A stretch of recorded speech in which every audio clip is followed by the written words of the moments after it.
स्वागत है आप सभी का आपके अपने परिवार टीचर्स आर 24/7 पर। मेरा नाम निधि अरोरा है। आज 14 नवंबर है यानी कि चिल्ड्रंस डे। तो जो आपने बचपन में सपना देखा था टीचर बनने का, वो पूरा करने का समय आ गया है, क्योंकि आज से केवीएस और एनवीएस का जो जॉइंट नोटिफिकेशन आया है उसकी आवेदन प्रक्रिया शुरू हो रही है।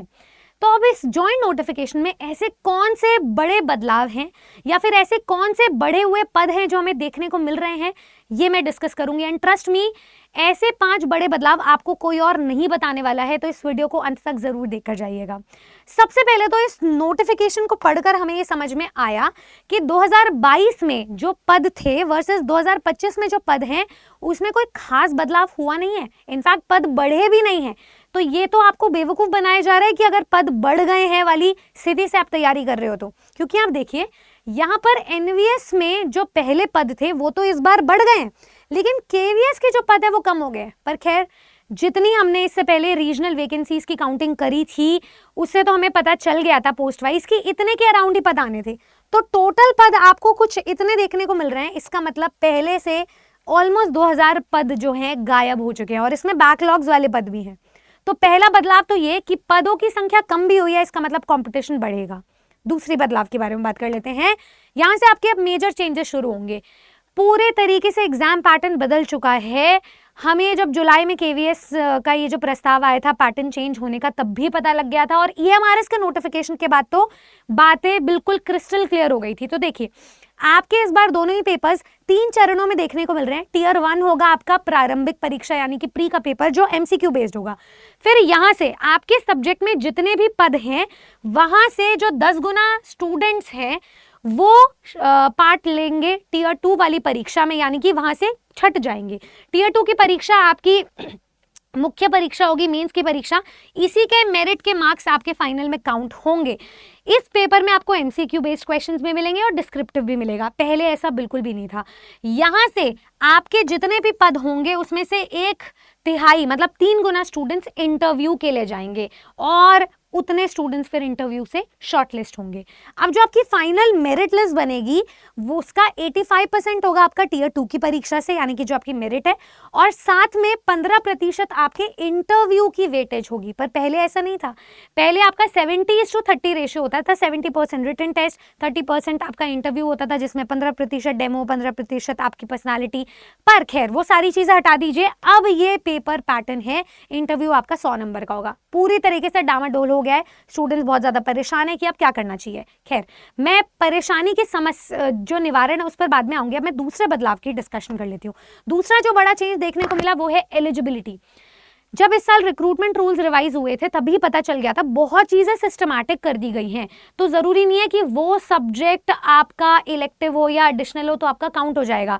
मतलब फॉर एग्जांपल, मैं रिक्रूटमेंट रूल्स की अगर मैं बात करूं तो सब्जेक्ट, सेमेस्टर, परसेंटेज सब कुछ मैटर कर रहा है। यहाँ पे देखिए, सबसे पहले तो अगर मैं पीजीटी की पोस्ट से एक एलिजिबिलिटी बताती हूँ। यहाँ पर जो पीजीटी के लिए क्वालिफिकेशन है सभी सब्जेक्ट्स की, उसके लिए एक मेजर क्वालिफिकेशन ये है कि आपके कम से कम 50% मार्क्स हो। ऐसा नहीं है कि सिर्फ ग्रेजुएशन में हो, एग्रीगेट भी हो, आपके सब्जेक्ट में भी हो। कहीं कहीं लिखा हुआ है in the concern subject also, in aggregate also, और साथ में बीएड के साथ कंबाइंड भी आपके 50% मार्क्स होने चाहिए। मतलब आप एक भी सब्जेक्ट में पीछे नहीं रह सकते हो। ओवरऑल आपको 50% से ऊपर लाने ही लाने हैं। दूसरी चीज ये, जैसे अगर आप पीजीटी इंग्लिश की बात करोगे तो इसमें मास्टर्स इन इंग्लिश तो दिया हुआ है, लेकिन शर्त यह है कि आपका इंग्लिश आपके ग्रेजुएशन में भी पढ़ा हुआ होना चाहिए एज अ कंसर्न सब्जेक्ट। मतलब ऐसा नहीं हो सकता कि आपने बीएससी करी है और उसके बाद आप एमए कर रहे हो तो आप एलिजिबल हो। तो आपके जो पास्ट रिकॉर्ड्स है ना, उससे भी बहुत सारी छटाई हो गई है। तो एलिजिबिलिटी में बहुत इन्होंने सख्ती बरती है। तीसरे बदलाव की मैं बात करूं तो वो आ जाता है आपका चॉइस ऑफ लैंग्वेज। मैंने लिटरली पहला ऐसा शिक्षक भर्ती का एग्जाम देखा है, पूरा एसएससी का ये पैटर्न फॉलो कर रहे हैं, जहां पर आपकी भाषा की चॉइस तो पहले होती थी, लेकिन अब आपके पूरे पेपर की मीडियम की चॉइस भी आप खुद डिसाइड कर सकते हो, जो आपको अपने एप्लीकेशन फॉर्म में फिल करने हैं। मतलब जो आपकी टियर 1 की परीक्षा होगी उसमें आपका रीजनिंग का पार्ट, मैथ्स का पार्ट और कंप्यूटर एप्लीकेशन का पार्ट वो बाइलिंगुअल होगा, लेकिन इंग्लिश और हिंदी में नहीं होगा। एक तो इंग्लिश में होगा, कंपल्सरी है। दूसरा, 12 मॉडर्न लैंग्वेजेस दी हुई हैं, उसमें से आपको कोई एक लैंग्वेज चूज करनी होगी, वो आप पर डिपेंड करेगा। तो किसी के लिए फायदेमंद बात है, किसी के लिए नुकसानदायक बात है, क्योंकि स्टूडेंट्स अक्सर इंग्लिश को लाइटली लिया करते थे, पर अब वो कंपलसरी है। पूरा पेपर आपको इंग्लिश में तो दिया ही दिया जाएगा, दूसरी लैंग्वेज आप खुद चूज करेंगे, ठीक है। और दूसरी चीज ये कि इसी टीयर 1 के पेपर में जो आपका लास्ट वाला पार्ट है लैंग्वेज कॉम्पिटेंसी टेस्ट का, उसमें भी इंग्लिश कंपलसरी है, लेकिन आप मॉडर्न लैंग्वेजेस में से कोई एक लैंग्वेज चूज करोगे, तो लैंग्वेज भी खुद चूज करोगे और उसके बाद मीडियम भी खुद ही चूज करना है।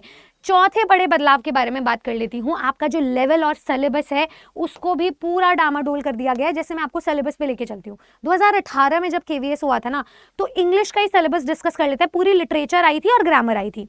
लेकिन जब 2022 में ये एग्जाम हुआ तो लिटरेचर का सिलेबस पूरा बदल दिया, एनसीईआरटी से कर दिया था। इस बार इन्होंने फिर से लिटरेचर इंट्रोड्यूस कर दिया है। तो देखिए, आपके जो टीजीटी इंग्लिश का सिलेबस है उसमें रीडिंग कॉम्प्रिहेंशन है जो होता है, राइटिंग एबिलिटी है जो भी होती है, एनालिटिकल राइटिंग भी होगी इसमें, उसके बाद ग्रामर एंड यूसेज है ये भी होता है और वो बहुत डिटेल में होता है, इसकी वेटेज काफ़ी अच्छी खासी होती है। चौथा है लिटरेचर, इसमें ब्रिटिश लिटरेचर है, इंडियन राइटिंग है, वर्ल्ड लिटरेचर है। आपका जो लेवल है ना वो दिया हुआ है जैसे टीजीटी सिलेबस के लिए कि ग्रेजुएशन तक का लेवल है, लेकिन इसमें बहुत सारे ऐसे टॉपिक्स हैं जो यूजीसी नेट लेवल के हैं। तो आपका जो लेवल है उसको मतलब उस पर तो हमेशा एक प्रश्न मार्क लगता ही है कि किस लेवल से पढ़ें। तो आपको इन शॉर्ट सब कुछ ही पढ़कर आना है। अब उसका रास्ता आपको वही टीचर्स बता सकते हैं जिनको नॉलेज है, एक्सपीरियंस है और जो ऑलरेडी यूजीसी नेट जैसे एग्जाम्स में पढ़ा रहे हैं, राइट। अच्छा, पांचवें बड़े बदलाव की बात कर लेती हूँ, नेगेटिव मार्किंग। पहले केवीएस एग्जाम में नेगेटिव मार्किंग नहीं थी, इस बार हर चरण नेगेटिव मार्किंग है। तो अब देखिए, टीयर 1 में 1/3 नेगेटिव मार्किंग है, एक क्वेश्चन 3 नंबर का है तो पूरे 1 नंबर कटेंगे आपके। टीयर 2 में नेगेटिव मार्किंग है 1/4, अब इसमें एक क्वेश्चन 1 ही नंबर का है तो 0.25 मार्क्स कट होंगे। ये भी चीज आपको याद रखनी है। ये 5 बड़े बदलाव, ट्रस्ट मी, एक एक करके मैंने अपने नोट्स बना के नोटिफिकेशन से निकाला है, तब समझ में आया कि कैसे ये बड़े बदलाव आपको जाने अनजाने में अनदेखा कर रहे हैं।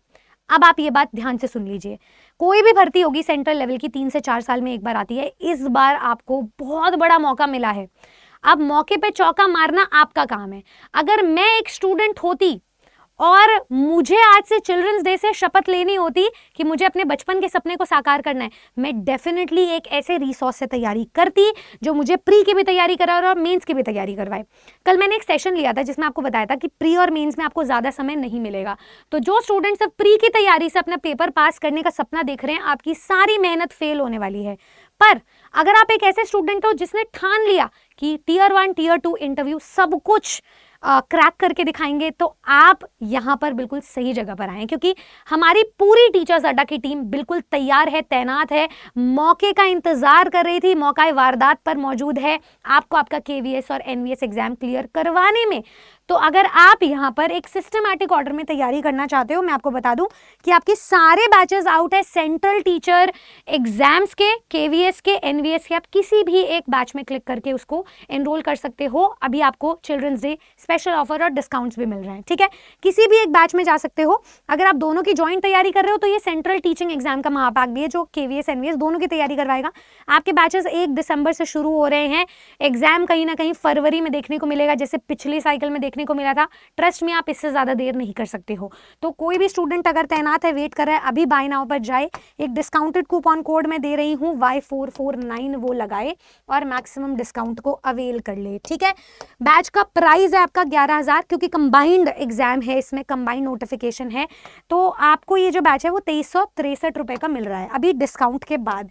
इसमें और भी डिस्काउंट है, ड्यूरेशन बढ़ा दिया गया है, कुछ कॉइन्स मिलेंगे, टेस्ट सीरीज मिलेगी, मॉक टेस्ट मिलेंगे, सब कुछ आप ये एनरोल कर सकते हो। आप सब्जेक्ट वाइज भी एनरोल कर सकते हो, कंबाइंड में भी एनरोल कर सकते हो। मैं कंबाइंड के लिए सजेस्ट करूंगी, ये है आपका डिस्काउंटेड कूपन कोड, ठीक है। चलिए, मैं सभी स्टूडेंट्स को कहना चाहूंगी, हम सब आपके लिए तैयार है यार। देखो, हमने बहुत पहले से ये सपना देखा था, आप इस सपने को साकार करो। आपको पता है हमारे इंटरव्यूज आपको बेस्ट गाइडेंस देंगे, हमारे टीयर 1 टीयर 2 की गाइडेंस आपको यूजीसी नेट तक के एग्जाम की गाइडेंस देगी।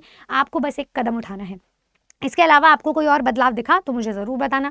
कोई और exam related, subject related, eligibility related question है तो वो भी ज़रूर बताना। आप किस सब्जेक्ट से केवीएस एनवीएस टीचर्स बनने जा रहे हैं मुझे ज़रूर बताइएगा। All the very best. Subscribe कर लीजिए टीचर्स अड्डा 24/7 को, क्योंकि ट्रस्ट मी बहुत कुछ आने वाला है और आपको एग्जाम क्लियर भी करवाने वाला है। Good luck.